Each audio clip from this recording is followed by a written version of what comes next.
ನೀವು ಒಂದಷ್ಟು ಸಿನಿಮಾಗಳನ್ನ ಹಿಟ್ ಎಲ್ಲ ಕೊಟ್ಟಾದ್ಮೇಲೆ ಸೊ ಬರ್ತಾ ಬರ್ತಾ ಬರ್ತಾ ಬರ್ತಾ ಕೆಲವೊಂದು ಗ್ರಾಫ್ ಡೌನ್ ಆಗ್ತಾ ಹೋಯ್ತು. ದೇವರ ದಯದಿಂದ ನನಗೆ ರನ್ ರೇಟ್ ಚೆನ್ನಾಗಿದೆ. ಮಾಡಿದ್ದು ಈಗ 100 ಪಿಕ್ಚರ್ ಮಾಡಿದ್ರೆ ಅದರಲ್ಲಿ 46 ಪಿಕ್ಚರ್ 100 ಡೇಸ್. ಆ ರೇಷಿಯೋ ಯಾರು ಕೊಡಕ್ ಸಾಧ್ಯ ಇಲ್ಲ.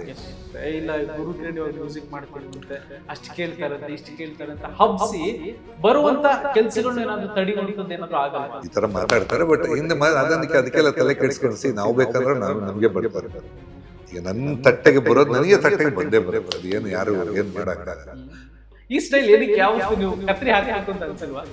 ಇಲ್ಲ, ಈಗ ನಾನು ಹೇಳೋದು ಈಗ ದಾಡಿ ಈಗ ಕೊರೋನಾ ಆದ್ಮೇಲೆ ಸುಮ್ನೆ ದಾಡಿ ಬಿಟ್ಟೆ, ಮಗಳು ತೆಗ್ದೆ ಚೆನ್ನಾಗಿತ್ತು ಏನಕ್ಕೆ ಹೌದಾ ಅಂತ ಇಟ್ಟೆ. ಸರ್ ಹಿಂಗೆ ಜರ್ನಿ ಹೋಗ್ತಾ ಇರುತ್ತೆ.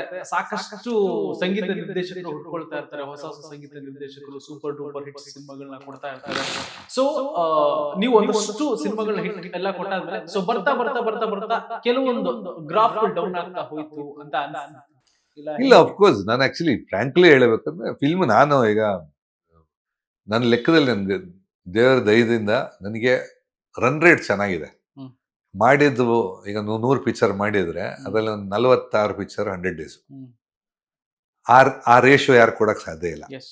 ಯಾಕಂದ್ರೆ ಆಲ್ಮೋಸ್ಟ್ 50% 100 ಡೇಸ್ ಫಿಲ್ಮ್ಸ್ ಮಾಡಿದ ಸಕ್ಸಸ್ ರೇಟ್ ಜಾಸ್ತಿ ಆಗಿದೆ. ಈಗ ಏನಾಗುತ್ತೆ ಅಂದ್ರೆ ಪಿಕ್ಚರ್ಸ್ ನಿಮ್ ಕಥೆಗಳು ನಿಮ್ಮನ್ನ ಇನ್ಸ್ಪೈರ್ ಮಾಡಲ್ಲ. ಯಾವ್ದೋ ಒಂದು ಟ್ಯೂನ್ ಮಾಡ್ಬೇಕು, ನಿಮ್ ಕತೆ ನಿಮ್ಮನ್ನ ಇದು ಏನಾಗತ್ತೆ ಅಂದ್ರೆ ಕೆಲವೊಮ್ಮೆ ಏನಾಗತ್ತೆ, ಹೊಸಬ್ರು ಅಂದ ಕೂಡಲೇ ಯಾವ್ದಿದ್ರು ಹೆಂಗ್ ಸುತ್ತೋದು ಅಂತ ನೋಡಿ ಪಿಕ್ಚರ್ ಮುಗಿಸೋಣ ಅಂತ ಹೋಗ್ತಾರೆ. ಅದು ಸ್ಟಾರ್ಟಿಂಗ್ ಆ ಪ್ಯಾಟರ್ನ್ ವರ್ಕೌಟ್ ಆಗಲ್ಲ. ಒಂದು ಚಿತ್ರ ಅಂದ್ರೆ ನಾವು ಅದನ್ನ ಒಂದು ಪ್ರಾಜೆಕ್ಟ್ ಅಥವಾ ಒಂದು ಪ್ರಾಡಕ್ಟ್ ಅನ್ನು ಇದನ್ನು ಎಷ್ಟು ಚೆನ್ನಾಗಿ ಮಾಡ್ಬೋದು ಅಂತ ನೋಡೋದ್ ಬಿಟ್ಟು ಈಗ ಏನಾಗಿದೆ, ತುಂಬಾ ಬಿಸ್ನೆಸ್ ಮೆನ್ ಪೀಪಲ್ಗಳು ಬಂದವೆ. ಇಲ್ಲಿ ಸಿನಿಮಾ ಪ್ರೊಡ್ಯೂಸರ್ಸ್ ಒಂದೊಂದು ಪ್ಯಾಟರ್ನ್ ಇತ್ತು, ಓಕೆ ಕಲೆಗೆ ಬೆಲೆ ಕೊಡೋರು. ಈಗ ಏನಾಗುತ್ತೆ, ನಾನು ಇಷ್ಟು ದುಡ್ಡು ಹಾಕಿ ಇಷ್ಟು ತೆಗಿಬೇಕು ಅಥವಾ ಇಷ್ಟರಲ್ಲಿ ಮುಗಿಸ್ಬೇಕು, ನಂಗೆ ಗೊತ್ತಿಲ್ಲ ಎಷ್ಟು ಬರುತ್ತೆ ಅಂತ. ಯಾಕೆಂದ್ರೆ ಇವತ್ತು ಮಾರ್ಕೆಟ್ ಹೆಂಗೆ ಅಂತ ಗೊತ್ತಿಲ್ಲ. ಈ ಪ್ಯಾಟರ್ನ್ ಅಲ್ಲಿ ನಿಮ್ಗೆ ಒಳ್ಳೆ ಚಿತ್ರ ಮಾಡೋದು ಸ್ವಲ್ಪ ಕಷ್ಟ ಆಗ್ತಾ ಇದೆ. ಸೊ ನಾನು ಆಕ್ಚುಲಿ ಇತ್ತೀಚೆಗೆ ನಾನು ಪೋಸ್ಟ್ ಕೊರೋನಾ ಆದ್ಮೇಲೆ ಯಾವ್ದು ತಗೊಂಡಿದ್ನ ಎಲ್ಲ ಅಡ್ವಾನ್ಸ್ ರಿಟರ್ನ್ ಮಾಡಿ I am just by my self until I get ಒಳ್ಳೆ ಪ್ರಾಜೆಕ್ಟ್ ಬರುವಾಗ ಡೆಫಿನೆಟ್ ಅರ್ಜ್ ಒಳಗಿಂದಲೇ ಬರುತ್ತೆ ಮಾಡೋಣ ಅಂತ. ಸೊ ಸುಮ್ಮನೆ ಒಂದಷ್ಟು ಲೆಕ್ಕಕ್ಕೆ ಮಾಡೋ ಬದಲು ಈಗ ಮೊನ್ನೆ ಇವತ್ತು ಯಾರ ಹಬ್ಬ ಬಂದಿದೆ, ಲೈಕ್ 2 ತಿಂಗಳಲ್ಲಿ 75 ಪಿಕ್ಚರ್ ರಿಲೀಸ್ ಆಗಿದೆ ಅಂತೆ. 2 ತಿಂಗಳು 1 ವಾರದಲ್ಲಿ ಒಂದು ನಿಂತಿಲ್ಲ. ಸೊ ಇದರಲ್ಲಿ ಮಾಡಿ ನಾವು ಏನ್ ಯೂಸ್ ಇದೆ ಅಂತ ಸುಮ್ಮನೆ ಲೆಕ್ಕಕ್ಕೆ ಮಾಡ್ಬೇಕಂತ ಬರುತ್ತೆ. ನಮ್ಗೆ ಈಗ ಬಂದಿದ್ರಲ್ಲಿ ಈಗ ನಮ್ಗೆ ಗೊತ್ತಿಲ್ಲ ಒಂದಷ್ಟು ಇಷ್ಟು ಪಿಕ್ಚರ್ ನಮ್ಗೋಷ್ಟ ಒಂದು 10 ಪ್ರಾಜೆಕ್ಟ್ ಬರುತ್ತೆ. ಕತೆಗಳು ಇಂಪ್ರೆಸ್ ಆದ್ರೆ ಡೆಫಿನೆಟ್ ಮಾಡಕ್ಕೆ ಇಂಟ್ರೆಸ್ಟ್ ಇರುತ್ತೆ. ಇಲ್ಲಾಂದ್ರೆ ನಾವು ಮಾಡಿದ್ದು 3 ತಿಂಗಳು ಒದ್ದಾಡಬೇಕು. 3 ತಿಂಗಳು ಒದ್ದಾಡಿ ನಮ್ಗೆ ಅಂದ್ರೆ basically commercially doesn't work out in today's world. ಮುಂಚಿನ ತರ ಇಲ್ಲ ಈಗ. You are wasting your 3 months of. So basically 3 ತಿಂಗಳು ನಮ್ಗೆ ಆಕ್ಚುಲಿ ದೇವ್ರು ಕೊಟ್ಟಿರೋದು ಒಂದಿಷ್ಟು ವರ್ಷ ಬದುಕಕ್ಕೆ. ನೀವು ವೇಸ್ಟ್ ಪ್ರಾಡಕ್ಟ್ ಅಲ್ಲಿ ವೇಸ್ಟ್ ಅದಕ್ಕಿಂತ ಏನೋ ಬೇರೆ ಕೆಲಸ ಮಾಡೋದು ಬೆಟರ್ ಅಲ್ವಾ ಅಂತ. ಸರಿ, ನೀವು ಹೇಳಿದ್ವಿ ಕೆಲವೊಂದು ಅಡ್ವಾನ್ಸ್ ಎಲ್ಲ ವಾಪಸ್ ಕೊಟ್ಟೆ ಅಂತ. ಸೊ ನಮ್ಮ ಸಿನಿಮಾ ಇಂಡಸ್ಟ್ರಿಯಲ್ಲಿ ಕೆಲವೊಂದಷ್ಟು ಗಾಸಿಪ್ ಕಮೆಂಟ್ಗಳು ನಡೀತಾನೆ ಇರುತ್ತೆ. ಇಲ್ಲ ಗುರು ಕಿರಣ್ ಇವಾಗ ಮ್ಯೂಸಿಕ್ ಮಾಡ್ತಿಲ್ವಂತೆ, ಅಷ್ಟು ಕೇಳ್ತಾರಂತೆ ಇಷ್ಟು ಕೇಳ್ತಾರೆ ಅಂತ ಹಬ್ಸಿ ಬರುವಂತ ಕೆಲ್ಸಗಳನ್ನ ಏನಾದ್ರು ತಡೆಯುವಂತದ್ದು ಏನಾದ್ರು ಆಗಲ್ವಾ? ಈ ತರ ಮಾತಾಡ್ತಾರೆ, ಬಟ್ ಹಿಂದೆ ಅದಕ್ಕೆಲ್ಲ ತಲೆ ಕೆಡಿಸ್ಕೊಂಡು ನಾವು ಬೇಕಂದ್ರೆ ನಮ್ಗೆ ಬರ್ತಾರೆ. ಈಗ ನನ್ನ ತಟ್ಟೆಗೆ ಬರೋದು ನನಗೆ ತಟ್ಟೆಗೆ ಬಂದೇ ಬರುತ್ತೆ. ಅದು ಏನು ಯಾರು ಏನ್ ಮಾಡಕ್ಕಾಗಲ್ಲ. ಬಟ್ ಏನಂದ್ರೆ ಒಂದು ಯು ಪ್ರೂವ್ಡ್ ಯುವರ್ ಸೆಲ್ಫ್ ಅಂತ ಬರುತ್ತೆ. You already proved yourself. ಮತ್ತೇನೇನು ಹೊಸದಾಗಿ ಪ್ರೂವ್ ಮಾಡೋದು ಏನ್ ಬರುತ್ತೆ ನಮ್ಗೆ? ನಾವು ಬೇಸಿಕಲಿ ನಾವು ಎಂಜಾಯ್ ಮಾಡ್ಬೇಕು. ಲೈಫನ್ನ ಎಂಜಾಯ್ ಮಾಡ್ಬೇಕಂದ್ರೆ ಮಾಡೋ ಕೆಲಸನ ಎಂಜಾಯ್ ಮಾಡ್ಬೇಕು. ಅಷ್ಟೇ ಮಾಡ್ಕೊಂಡು ಬಂದಿದ್ದು. ಸೊ ಆ ಪ್ರಾಜೆಕ್ಟ್ಸ್ ಆ ತರದ್ದು ಬರ್ಬೇಕು. ಆಕ್ಚುಲಿ ಆ ತರ ಪ್ರಾಜೆಕ್ಟ್ಸ್ ಬರ್ಬೇಕು. ಸೊ ಪ್ರಾಜೆಕ್ಟ್ಸ್ ಬಂದ್ರೆ ಖಂಡಿತ ಮಾಡ್ತೀನಿ. ಇಲ್ಲ ಮಾಡಲ್ಲ ಅಂತ ಕೂತಿಲ್ಲ ನಾನು. ಒಳ್ಳೆ ಪ್ರಾಜೆಕ್ಟ್ಸ್ ಮಾಡ್ತೀನಿ ಅಂತ ಕೂತಿದ್ದೀನಿ. ಇಲ್ಲಾಂದ್ರೆ ಹಂಗೆ ತಗೊಂಡಿದ್ರೆ ನಾನು ಈ ತರ 75 ನಂಗೆ ಬರಲ್ವಾ? 25 ಮಾಡ್ತಿದ್ದೇನೆ. ಹಂಗೆ ಹಸಿವಿದ್ರೆ ಮಾಡೋ ಹಸಿವಿದ್ರೆ. ಈಗ it's more of okay let me do some good projects ಅಂತ. ಹಿಂದೆ ನಿಮ್ಮ ಒಬ್ಬ ಡೈರೆಕ್ಟರ್ ಕಾಂಬಿನ ಸಿಕ್ಕಾಪಟ್ಟೆ ಸಿನಿಮಾಗಳು ವರ್ಕ್ ಆಗಿದೆ, ಚೆನ್ನಾಗಿದೆ. ಬ್ಯಾಕ್ ಟು ಬ್ಯಾಕ್ ಒಂದಷ್ಟು ಸಿನಿಮಾಗಳೆಲ್ಲ ಮಾಡಿದ್ರಿ. ಈಗಲೂ ನನಗೆ ಆ ಡೈರೆಕ್ಟರ್ ಜೊತೆ ಮತ್ತೆ ಆ ಒಂದು ಕಾಂಬೋ ರಿಪೀಟ್ ಆಗ್ಬೇಕು ಅಂತಂದ್ರೆ ಯಾರು ಇದ್ದಾರೆ ಸರ್ ಲಿಸ್ಟ್ ಅಲ್ಲಿ? ಇಲ್ಲ, ರಿಪೀಟ್ ಅಂದ್ರೆ ಈಗ ನಾನು ಆಕ್ಚುಲಿ ಜಾಸ್ತಿ ವರ್ಕ್ ಮಾಡಿದ್ದು ನೀವು ಹೇಳಿದ್ ದೊಡ್ಡ ಡೈರೆಕ್ಟರ್ ಜೊತೆ ಮಾಡಿದ್ದಲ್ಲ, ನಾನು ಹೊಸಬ್ರ ಜೊತೆ ಮಾಡಿದ್ದು. ಇವಾಗ ಅವರೆಲ್ಲ ದೊಡ್ಡ ಡೈರೆಕ್ಟರ್ ಇವತ್ತು ಹೌದು. ಈಗ ನಾನು ಎಲ್ಲ ಹೇಳೋದು ಫಸ್ಟ್ ಡೈರೆಕ್ಟರ್ ಅಂತ ಹೇಳಿದ್ರೆ ಇಂದ್ರಜಿತ್ತು, ನಿಮ್ಮ ಪ್ರಕಾಶ್, ಖುಷಿ, ಪ್ರೇಮು,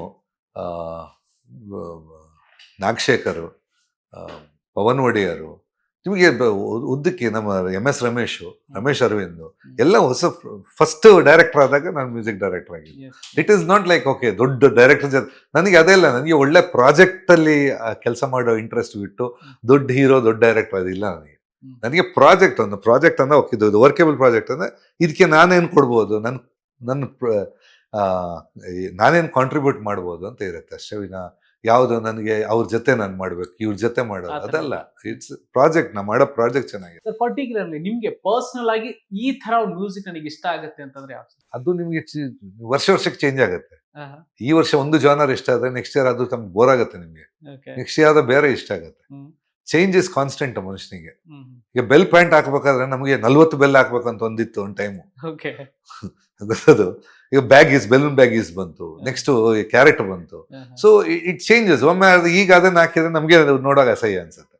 ಮ್ಯೂಸಿಕ್ ಹಂಗೆ ಜಾನರ್ ಚೇಂಜ್ ಆಗ್ತಾ ಇರುತ್ತೆ. As time changes, genre changes, sounding changes. Okay sir, ಈಗ ನಿಮ್ಮ ಮ್ಯೂಸಿಕ್ ಡೈರೆಕ್ಷನ್ ಅಲ್ಲಿ ಸಾಕಷ್ಟು ಪ್ರತಿಭಾನ್ವಿತರನ್ನ ನೀವು ಕರ್ಕೊಂಡ್ ಬಂದಿದ್ದೀರಾ, ಹಾಡ್ಸಿದೀರಾ.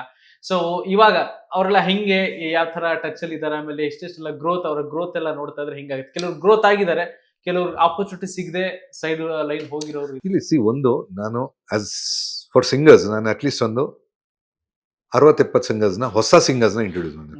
ಫ್ರೆಶರ್ಸ್ ಅಂದ್ರೆ ಮುಂಚೆ ಹಾಡಿಲ್ಲ ಪಿಕ್ಚರ್ ಅಲ್ಲಿ ಫಸ್ಟ್ ಟೈಮ್. ಅದು ಒಂದು ನಾನು ತಗೊಂಡು ಬಂದಿದ್ದೀನಿ ಅನ್ನೋ ಹೆಮ್ಮೆ ಇದೆ, 100% ಹೆಮ್ಮೆ ಇದೆ. ಅದು ಇಲ್ಲಿ ಲೋಕಲ್ಸೇ, ಇಲ್ಲಿಯವರು. ಸೊ ಅದೊಂದು 100% ಬೆಳವಣಿಗೆ ನಮ್ಮ ಕೈಯಲ್ಲಿಲ್ಲ. ಈಗ ಅದರಲ್ಲಿ ತುಂಬಾ ಜನ ಐ ಥಿಂಕ್ ನಾನು ಹೇಳ್ಬೇಕಂದ್ರೆ ಒಂದು 10 ಹೆಸರು ಹೇಳ್ಬೋದು ಈಗಲೇ. They are doing really good. ಅದೊಂದು ಖುಷಿ ಇರುತ್ತೆ. ಕೆಲವು ವರ್ಕ್ ಆಗಿಲ್ಲ, ಬೇರೆ ಬೇರೆ ಕಾರಣ ಇರುತ್ತೆ. Might be talent, might be attitude, ಏನೋ ಬೇರೆ ಬೇರೆ ಕಾರಣಗಳಿರ್ತವೆ. ಅಷ್ಟೇ ಕೆಲಸ ನಮ್ಮ ಕೆಲಸ. ಅದನ್ನ ಇಟ್ಕೊಂಡು ಅವ್ರು ಹೆಂಗಿದ್ದಾರೆ ಅಥವಾ ಅವ್ರು ನನ್ನನ್ನು ನೆನಪಿಟ್ಕೊಂಡಿದ್ದಾರೆ ಇಲ್ಲೋ ಅದೆಲ್ಲ ಸೆಕೆಂಡ್ರಿ. ಅದು ನಮಗೆ, ನಾವು ನೆಕ್ಸ್ಟ್ ಹೋಗ್ತಾ ಇರಬೇಕು, ಜೀವನ ಹೋಗ್ತಾ ಇರುತ್ತೆ. ನೀವು ಹಿಂದೆನ ಯೋಚನೆ ಮಾಡಕ್ ಶುರು ಮಾಡಿದ್ರೆ ನಾವು ಮುಂದೆ ಏನು ಕೆಲಸ ಮಾಡೋಕ್ಕಾಗಲ್ಲ. ಈಗ ನೀವು ಹೇಳಿದ್ರೆ ಇದೆಲ್ಲ ಆಗಿದೆ, ಅಪ್ಪು ಆಗಲಿ ಇದೆಲ್ಲ ಆಗಿದೆ. ಮುಂದೆ ನಾನು ಇನ್ನೊಂದು ಕೊಟ್ರೇನೆ ಲೈಫ್. ಅದು ಆಗಿದೆ. ಅದರ ಬಗ್ಗೆ ನಾನು ಇವತ್ತು ನೆನಪಿಗೆ ಮಾತಾಡೋದು, ಅದರ ಬಗ್ಗೆನೇ ಮಾತಾಡಕ್ ಕೂತ್ಕೊಳ್ಳಕ್ಕಾಗಲ್ಲ. ಸರ್ ಆಮೇಲೆ ಈಗ ಗುರು ಕಿರಣ್ ಅಂತ ಅಂದಾಗ ನಿಮ್ಮ ಒಂದು ಬಾಡಿ ಲ್ಯಾಂಗ್ವೇಜ್ ಇಂದ, ನಿಮ್ಮ ವಾಯ್ಸ್ ಇಂದಾನೆ ಗುರು ಕಿರಣ್ ಅಂತಿದೆ ಫಸ್ಟ್ ಬರೋದು. ನಿಮ್ಮ ಒಂದು ಹೇರ್ ಸ್ಟೈಲು, ನಿಮ್ಮ ಒಂದು ಬಾಡಿ ಲ್ಯಾಂಗ್ವೇಜ್, ನಿಮ್ಮ ಒಂದು ವಾಯ್ಸ್. ನೀವು ಹಾಡ್ಬೇಕಾದ್ರೂ ಒಂದು ನಿಮ್ದೇ ಆದಂತ ಒಂದು ಸ್ವ್ಯಾಗ್ ಇದೆ ಸರ್, ನಿಮ್ದೇ ಆದಂತ ಒಂದು ಸ್ಟೈಲ್ ಇದೆ. ಅದು ಹೆಂಗೆ ಸರ್, ಹೆಂಗ್ ಬರೋದು ಅಂತ ಗೊತ್ತಿಲ್ಲ. ನಾನು ಕಾಲೇಜಿಂದ ಹಿಂಗೆ ಇದ್ದೀನಿ. ಹೇರ್ ಸ್ಟೈಲ್ ಹಂಗಿದೆ ಸರ್ ಅವಾಗಿಂದ? ಕಾಲೇಜಿಂದ ಹಿಂಗೆ ಇದ್ದೀನಿ. ಕಾಲೇಜಲ್ಲಿ ನೋಡಿದವ್ರು ಗೊತ್ತಿದೆ. ಇವತ್ತು ನಾನು ಮಾತಾಡೋದು ಹಂಗೆ ಇದ್ದೀನಿ. ಐ ಡೋಂಟ್ ನೋ, ಆವತ್ತು ಹಿಂಗೆ ಮಾತಾಡ್ತಾ ಇದ್ದೀನಿ, ಇವತ್ತು ಹಂಗೆ ಮಾತಾಡ್ತೀನಿ.